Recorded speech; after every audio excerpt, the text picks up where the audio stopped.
this guy. Yeah. And he's like, as you all know, really a treasure and has done so much for Vietnam. So I'm thrilled to have you here.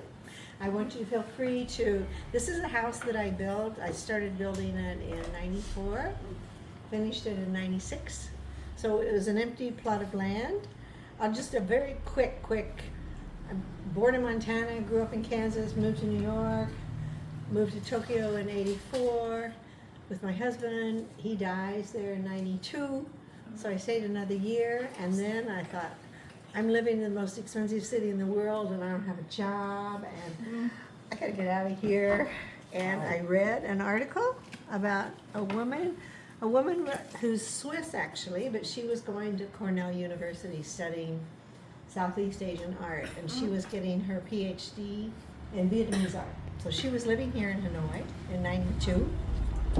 And she wrote this article called Art's Gang of Five, the ones to watch hold a third joint exhibition of art from the heart. And this is the first time, being Vietnam War generation, most people my generation, we had no idea at all about the culture of Vietnam. I mean, we all knew it was an old country and the French were in here, but I had no idea that this kind of sophisticated artwork was coming out of Vietnam. Hanoi was this exotic jungle and scary place and all the things that you all know. So anyway, as I saw this artwork, I thought, wow, it looks so European. This looks like Marc Chagall, and this looks a bit like Matisse, and this looks a bit like Van Gogh. And I thought, how can, this is amazing. Americans don't know anything about Vietnam. Everything. This culture. Yeah. But it's certainly about contemporary art in It Vietnam. didn't get any better, it's worse now. Well, I'm sorry to say, kind of going in the wrong direction, but there's always hope. We cannot lose hope. No. Everybody has to watch that. It's on YouTube. The documentary they made about Jane Goodall that was to be played after she dies. Gin girls? Jane Goodall, where she talks about death. Yeah. Oh, it's so beautiful. Anyway, it's like, if we lose hope, we've lost. So don't lose hope. Always hope. So anyway, I read this article and I thought, wow, nobody in America knows that this kind of art is coming out of Vietnam. And I was at that time 44 years old, had a wonderful upbringing, wonderful marriage, traveled all over the world, been very fortunate. And I thought, it's time for me to do something outside of myself for people who haven't been as fortunate as I. And I thought, not that I'm this altruistic angel, because I'm not, but I thought, wow, I can go to this country that has this really tragic past with my country, and I can make a bridge of reconciliation through art. And through art that this whole group, it says in the article, they were just children during the Vietnam War. So, of course, they experienced the deprivation, but they weren't actively involved. They were like 7 and 8 years old. So, She was 7 then. okay, so born in about 1960 or 62. So they don't want to be isolated. They want to have internet. They want to go, know what's happening in the world. They want to make their art about their hopes and their dreams. It was the first time the Vietnamese could actually dare to dream about peace and a better life. So that's what they're expressing. And I thought, that's what I want. That's what I want for my life. So I thought I can come and work with these artists and make a bridge of reconciliation between America and Vietnam through art, and through art that has nothing to do about the war. It's about moving forward, and it's about acknowledging the past, living in the present, and going towards the future. So I picked up the phone and called a moving company and said, pack me up, I'm moving to Hanoi. I arrive here on my very first day, completely by chance. I meet this guy, one of the Gang of Five, and within 3 months started building this house.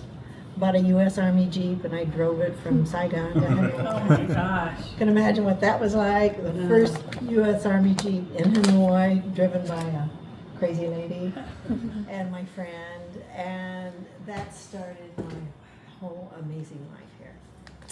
so grateful. This is an incredible country, and as you all know, we have so much to offer each other, to really share and to give and to heal. And so that has been my life, and I love it. And it's been 32 years now.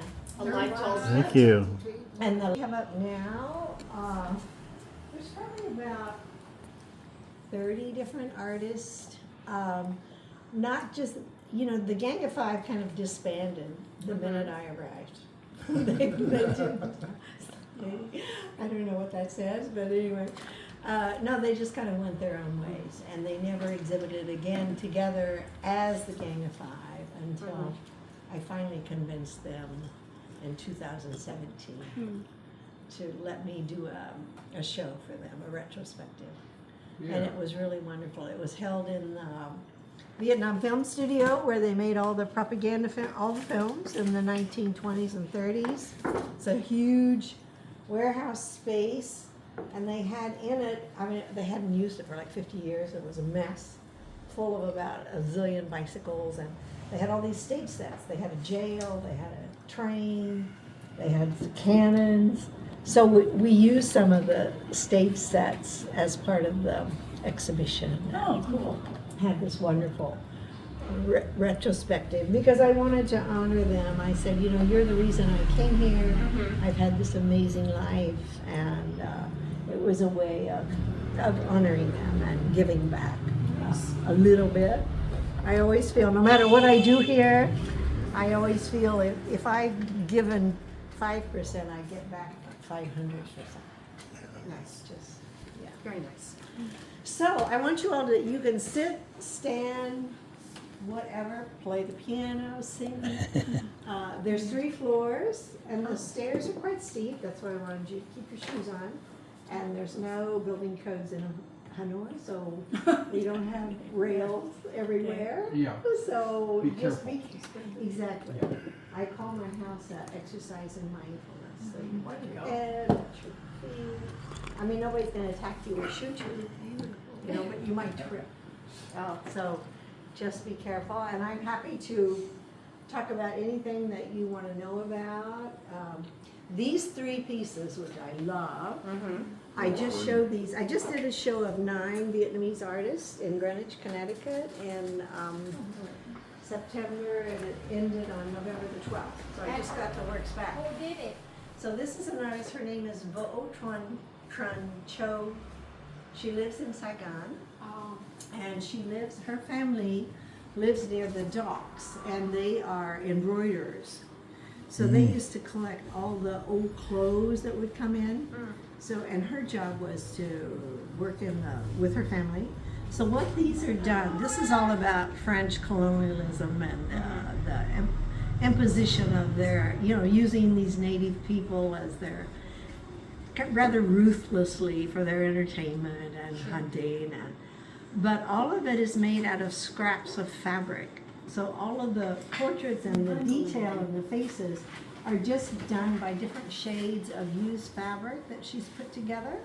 And then she's also embroidered to kind of counteract the brutality of what was really happening. She embroidered flowers and butterflies, which are the symbol of the departed, and the beauty of life that comes from the mud.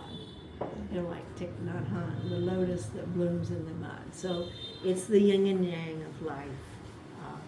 So they're really fantastic pieces. Amazing. How did you get them? How she gets she To the made U.S. No, to the U.S. It was the shipping was I was like, how in the heck do you do that? They ship by No, sea. did the ship? Yeah, I did. I did it.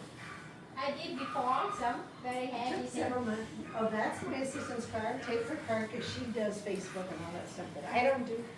And then the old people's card, that was me, but don't do any. I do email and WhatsApp. My card is here. Okay. And the website, there is a website for the gallery. And I also have, if any of you send me your email, I can send you a PDF of everything that we have hanging in the gallery that will have the artist names, and so you'll just have a little more information.